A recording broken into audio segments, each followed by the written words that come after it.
right, I want everybody to go ahead and read this question, find your conclusion, understand your reasoning, and then predict your answer.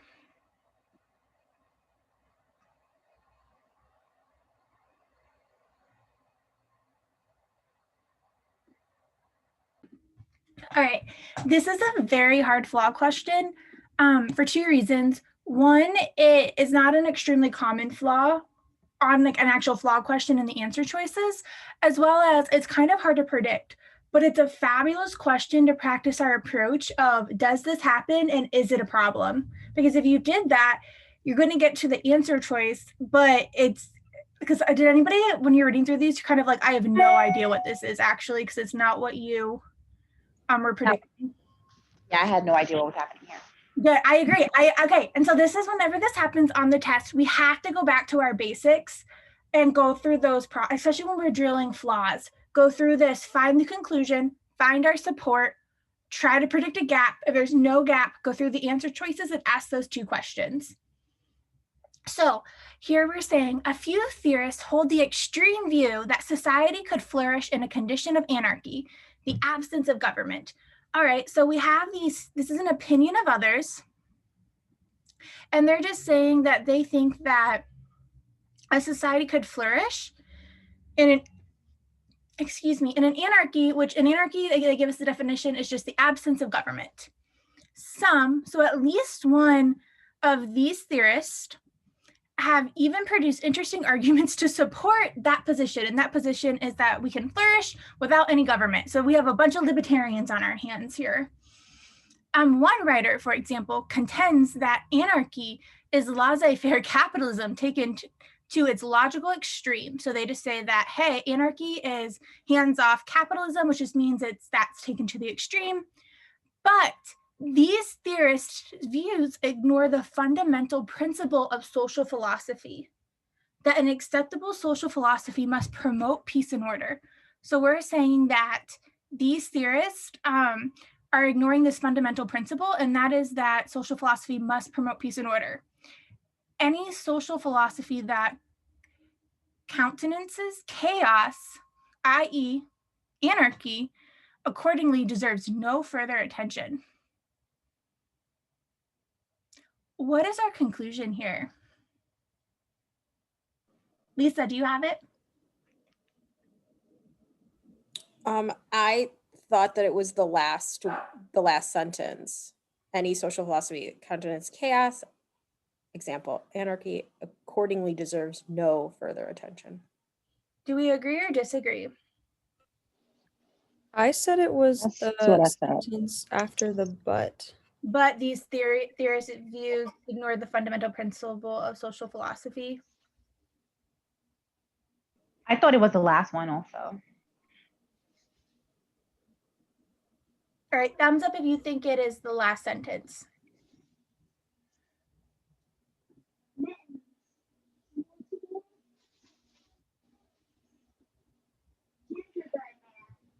I think it's the one you have highlighted in blue.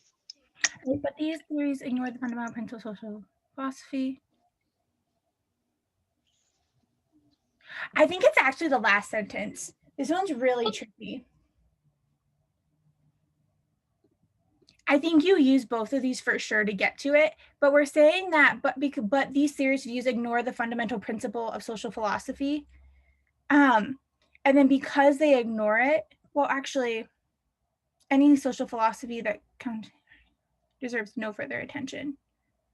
Because we're saying that I guess it's kind of twofold. We're saying they ignore this fundamental principle, and then the reasoning, well, it's not really reasoning for why they ignore it. We're just saying that any philosophy that does this deserves no further attention. So I'm leaning towards this green being our main conclusion, but I do, Katie, like she put in the chat, I agree. We're saying that these theories view are wrong, and both of these kind of combined are a conclusion. So it's almost kind of like an unstated conclusion. But I think if you used either one of these as the conclusion, you would get this answer right. Does that make sense? How this, okay, I saw some faces there that were like, what? Okay, so this but here is saying these views ignore this principle. And why do these views ignore this principle? Because any social philosophy that that does chaos or allows chaos doesn't deserve our attention. So we're assuming here that their social philosophy must allow chaos. So do you see how I put those two together to get to the conclusion? Reactions, thumbs up if you're following, eyes if you're lost. All right, excellent. And then Nicole, just a comment. An easier way, couldn't you use like the because therefore test in a sense? Because the one in blue seems like it's supporting the green. You get what I'm saying? Like you say the sentence, blah, blah, blah. yeah, I agree. I think this is actually circular. It's not circular reasoning in the sense of like not the flaw circular reasoning, but I think both of these can support the other, to be honest. Like we're saying it ignores the view of social philosophy. Why? Because it has counter chaos. Well, and then we're saying because they allow, it deserves no further of our attention because they're ignoring a fundamental view of principle of social philosophy. Do you see how like you could go either way depending on what side of the argument you used? Yeah, I guess, but I think it makes more sense with it. No, like I guess. Yeah. No, I don't think for this question you have to, like, that's probably why this is not a main conclusion question. So I'm just we can talk about this more after class, but it's one where if you understand the principle, it's that these theorists are wrong because of this philosophy, right? Yes. Did anybody pick what were some of our predictions of what the flaw is here?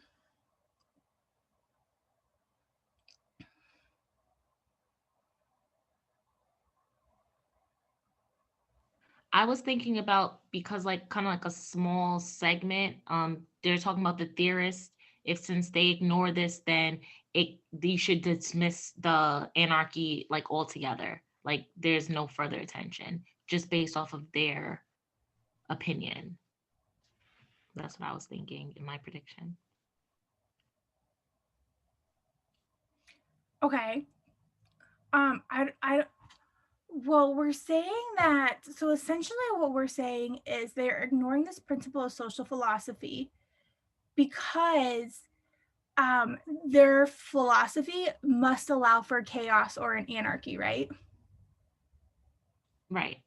Why does them allowing for chaos not mean that they might be ignoring a principle of social philosophy? Does anybody have any thoughts on that?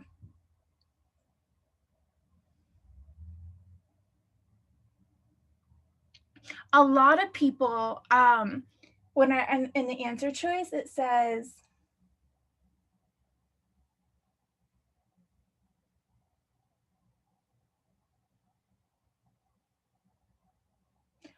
fails to establish that a society that allows chaos does not promote peace and order.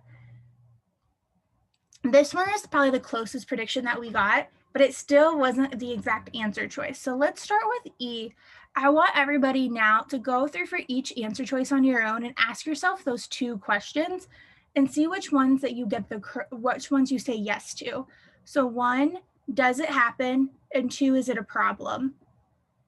And I want you to submit which ones you think, what answer choice you think, even if there's more than one, which ones do you think says yes to both of these questions?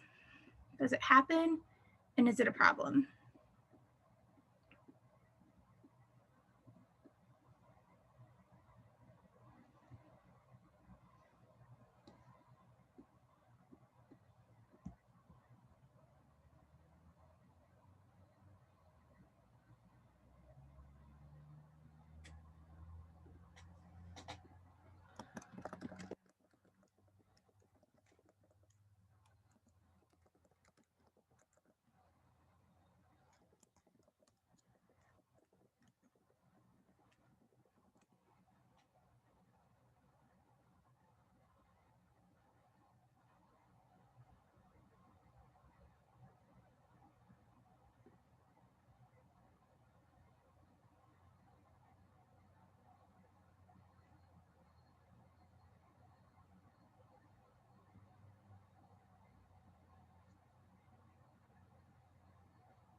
All right, so let's start with E. It is unreasonable to reject a view merely because it can be described as extreme. Does this happen? Do we describe something as extreme? No. I would say yes. I would say yes to number one. But is it unreasonable to reject something just because a view is extreme? No. No. So that's why E is incorrect. Do we see that? In our first sentence, we do say that they hold an extreme view. But our issue isn't with them. We don't say that they're wrong because it's extreme, right? No. It says because of chaos. Yes, excellent. Great. Yep, so it's not E. So let's go on to D. The argument presumes without providing justification. So do we assume that any peaceful society will flourish? No.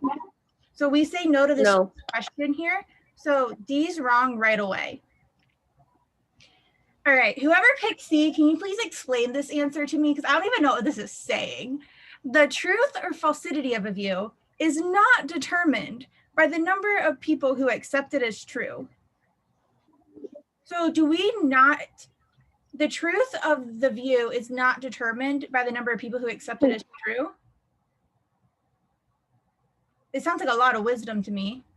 Yeah, I think that's what that is saying is just because a lot of people think it's true, like the number of people, that we would accept it as true. So, oh yeah, 1,000 people say that eating chocolate isn't going to make you fat. Oh, okay. That's a lot of people. It must be true. I think it's Isn't that what that's saying? I think it's the opposite of what you just said, Lisa. It's saying the truth of a view is not determined by the number of people who accept it as true. Right. So it doesn't matter how many people say that it's true. We're still not going to accept it. Or we might, and it just doesn't, I think what we're saying is it just doesn't matter how many people accept it as true. Correct. Right. Does this happen? Do we accept it no matter how many people accept it as true? No. No, it's not happening. Oh, see, I kind of said yes to does it happen, because I don't think we necessarily determine it based on the number of people who accept it. We're not like, and 80% of people think this. Right. I think we're missing them saying, because they do say a few. So I could see how that like looks.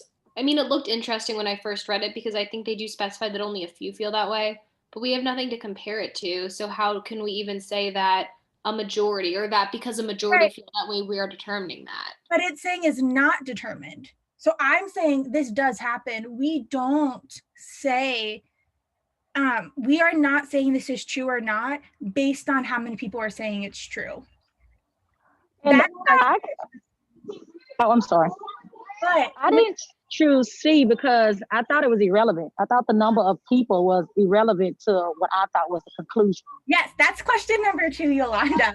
I'm really breaking it down into simple 2 questions just so you can see how it works. But you're right. So does this happen? Yes. We do not determine if this conclusion is true based on the number of people that say it's true, right? That doesn't happen. But is it a problem that we don't base it on the number of people who accept it as true? No. See, that's where you're right, Yolanda. Because it doesn't matter. Like I could say, if 1 million people say that the earth is flat, does that make the earth flat? No. So it's not C.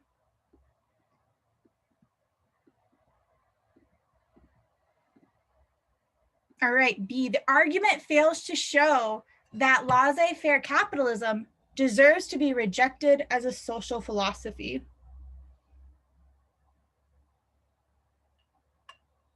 Do we fail to show? Yes, we do. See, now I'm looking at this and I totally feel like so stupid because basically where it says, but these theorists view ignore, isn't that basically saying like one writer, for example, contends that anarchy is laissez-faire, blah, blah, blah. But these theorists views ignore. That's exactly what B says. Isn't that what B is saying? It's saying that like, almost word for word. Is our conclusion that laissez-faire capitalism should be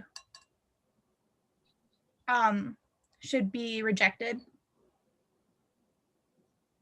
I don't think that's the conclusion.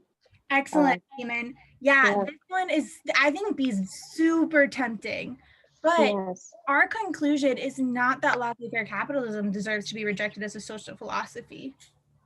Our conclusion goes back to that their social philosophies deserves no further attention, or that they ignore the principle of social philosophy. It has nothing to do with laissez-faire capitalism. All right, so this one's super tough, and I never would have picked A out in a million years, but if you go back and ask yourself, does this happen? Is the meaning of a key term shifted in the course of the argument? Yes. We say here, we describe anarchy as the absence of government.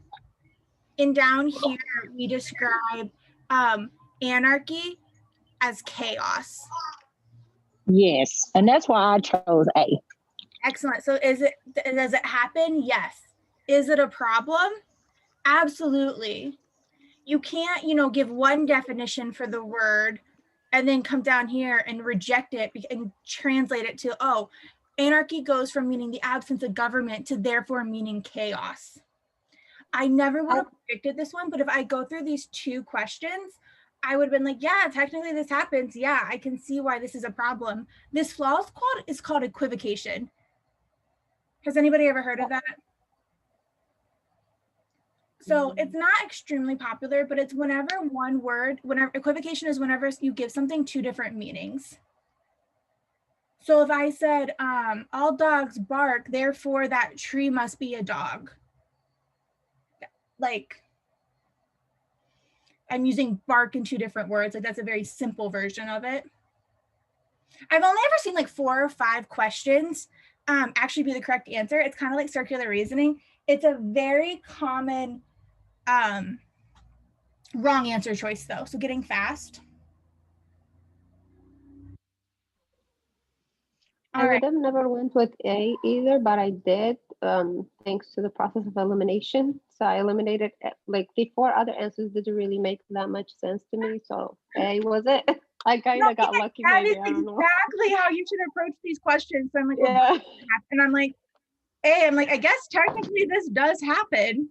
I had to go. I mean, I was waiting for you to say A is the wrong answer, and I'm like, okay, so it's the wrong answer. So what? I'll try harder next time. But then I'll try harder. Okay, I got lucky. I'll try harder next time. All right. Any other questions on that one? Was that helpful? All right, excellent. All right. Go ahead and try this one completely start to finish and put your answer in the chat.